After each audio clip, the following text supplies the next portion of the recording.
જય ભારત મિત્રો અને આપ સૌને જય શ્રી રામ.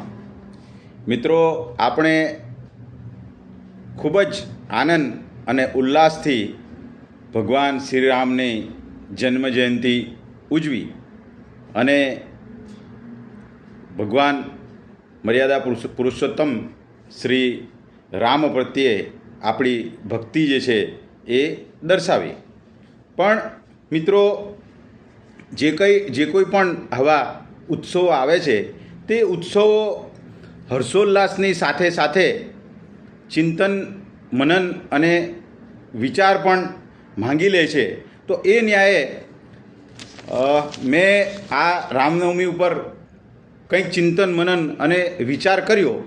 તો એ વિચાર કરતાં લગભગ 500 વર્ષ પછી ભગવાન શ્રીરામનું જન્મસ્થાન એવા અયોધ્યામાં ભગવાન શ્રીરામના મંદિરની પ્રાણ પ્રતિષ્ઠાનો પ્રસંગ આવ્યો. કંઈ કેટલા જાણીતા અજાણ્યા લોકોએ એમાં પોતાની સમય, શક્તિ અને લોહી પરસેવાનું જે છે તે હવન કર્યું અને ત્યારે જઈને આ શક્ય બન્યું. તો તે વખતે એક વાત જે મને ખૂબ જ ખટકી તે એ કે આટલા વર્ષો પછી ભગવાન શ્રીરામના મંદિરની પ્રાણ પ્રતિષ્ઠા થવા જઈ રહી છે. એ વૈદિક સનાતન હિન્દુ ધર્મ માટે એક મહાન ઘટના હતી. પરંતુ એક સત્તાલાલચુ વ્યક્તિના કારણે, એની રાજનીતિના કારણે, એનો જે સત્તા પરનો મોહ, એના કારણે જે છે તે હિન્દુ ધર્મના ધર્માચાર્યો સૌથી વડા એવા 4 શંકરાચાર્યો ગેરહાજર રહ્યા.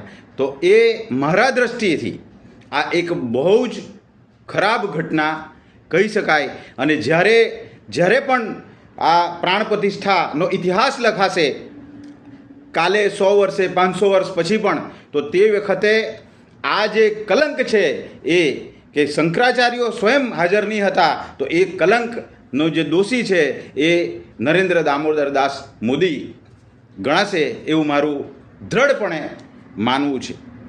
મિત્રો, રામને માનવું અને રામને પૂજવું એટલે ઝંડાઓ લઈને નીકળવું કે ફક્ત જય શ્રીરામના નારા લગાવવા કે મોટા જે છે એ ફંક્શનો કરવા કે મોટા જમણવારો રાખવા એટલા પૂરતું સીમિત નથી.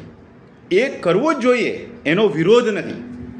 પરંતુ રામ એટલે રામની વિચારધારા, રામ એટલે રામના ગુણો, રામ એટલે રામની શાસન વ્યવસ્થા.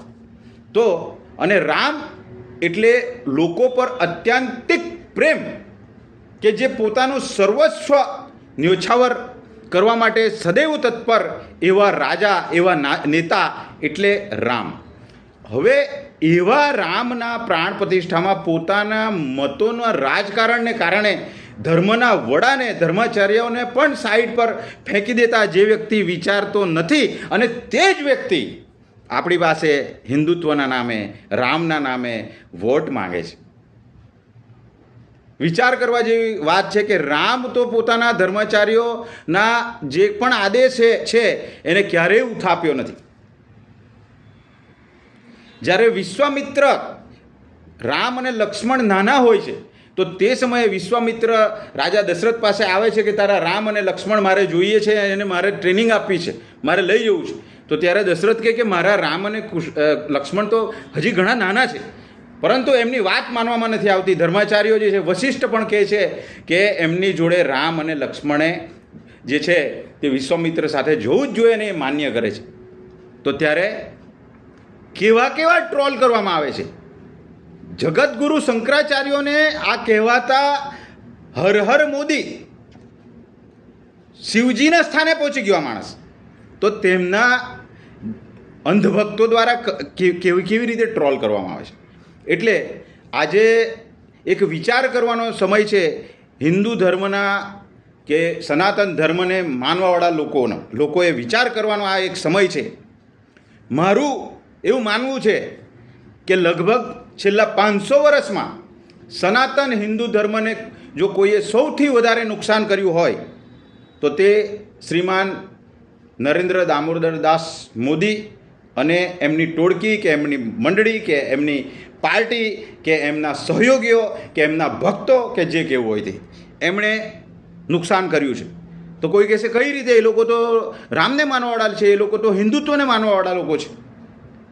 હિન્દુત્વના નામે વોટ માંગી અને સત્તામાં આવી ને હિન્દુત્વને નો વિપરીત અને ખરાબ એક અર્થ જો ઊભો કર્યો હોય, જો એક દૃષ્ટિકોણ લોકોની સમક્ષ જો ઊભો કર્યો હોય તો તે નરેન્દ્ર દામોદર દાસે ઊભો કર્યો છે. એમાં કોઈ શંકાને સ્થાન નથી. એક તો ધર્મ હોય અને એક અધર્મ હોય. આ બેને ડિફરન્શિએટ કરવા એ બહુ સિમ્પલ, બહુ આસાન કામ છે. પણ આ વ્યક્તિએ ધર્મના નામે ખોટો ધર્મ ઊભો કર્યો છે, વિપરીત ધર્મ ઊભો કર્યો છે. આપણી જે વિચારધારા છે એને કુંઠિત કરી છે, એને નેપથ્યમાં લઈ ગયો, પડદા પાછળ લઈ ગયો છે ને કંઈક પોતાની જ વિચારધારા એણે હિન્દુ સમાજની ઉપર મૂકી છે.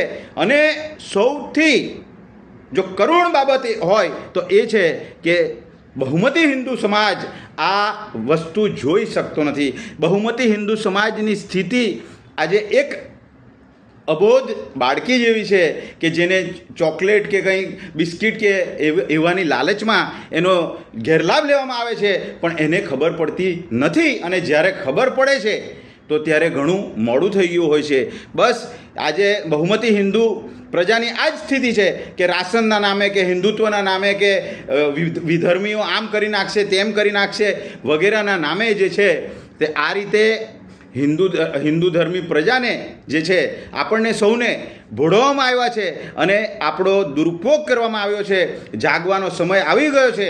આપણે કોઈ રાજકારણીઓ પાસે કે રાજકારણીઓને સપોર્ટ કરતા ભગવાદારી જે કહેવાતા સંતો, હું સાચા સંતો વિશે નથી કહી રહ્યો, જે કહેવાતા સંતો છે એમની વાતમાં આવવાની કોઈ જરૂર નથી. અને વાત સાંભળવાની, એના ઉપર ચિંતન કરવાનું, મનન કરવાનું. આપણા શાસ્ત્રો છે, ઇતિ શાસ્ત્રમ પ્રમાણમ તે, જે શાસ્ત્ર કહે તે જ સાચું, વ્યક્તિ કહે તે નહીં. તો એ શાસ્ત્રો આપણે ખોલવા જોઈએ, વાંચવા જોઈએ, એનું અર્થઘટન કરવું જોઈએ, ચિંતન કરવું જોઈએ, મનન કરવું જોઈએ, એની ચર્ચા કરવી જોઈએ અને સાચો ધર્મ જે છે એ જીવનમાં લાવવા માટેનો પ્રયત્ન કરવો જોઈએ. આ લોકસભાની ચૂંટણી આવી ગઈ છે અને આપણે સૌ વોટિંગ કરવાના છે. તો માત્ર એટલું જ કહીશ કે ભરમાઈને નહીં, બુદ્ધિપૂર્વક વોટિંગ કરવું જોઈએ. અને જે આપણો ઉપયોગ કરી જવા માંગે છે એ લોકોથી આપણને બચતા આવવું જોઈએ. મારી વાત કરું તો હું એટલું જ કહીશ કે હું બીજેપીને કે નરેન્દ્ર દામોદર દાસને વોટ નહીં આપું. કેમ નહીં આપું? કારણ કે હું હિન્દુ છું, કારણ કે હું સનાતની હિન્દુ છું.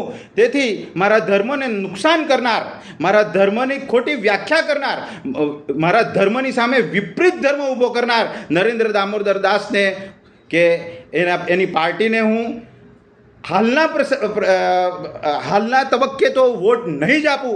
કદાચ કોઈ વાજપેયી જેવા બીજા નેતા કોઈક આવે અને આ પાર્ટીનું શુદ્ધિકરણ કરે, એમાંથી ભ્રષ્ટાચાર દૂર કરે તો 10 વર્ષે 20 વર્ષે કદાચ હું વિચાર કરી શકું. બાકી અત્યારે તો આ પાર્ટીને હું વોટ નહીં જ આપું. બસ આટલા જ વિચારો આપની સમક્ષ શેર કરવા હતા. એટલે આપ સૌ જે પણ નિર્ણય લો વિચારીને લેશો એવી આશા રાખું છું. જય ભારત, જય શ્રી રામ.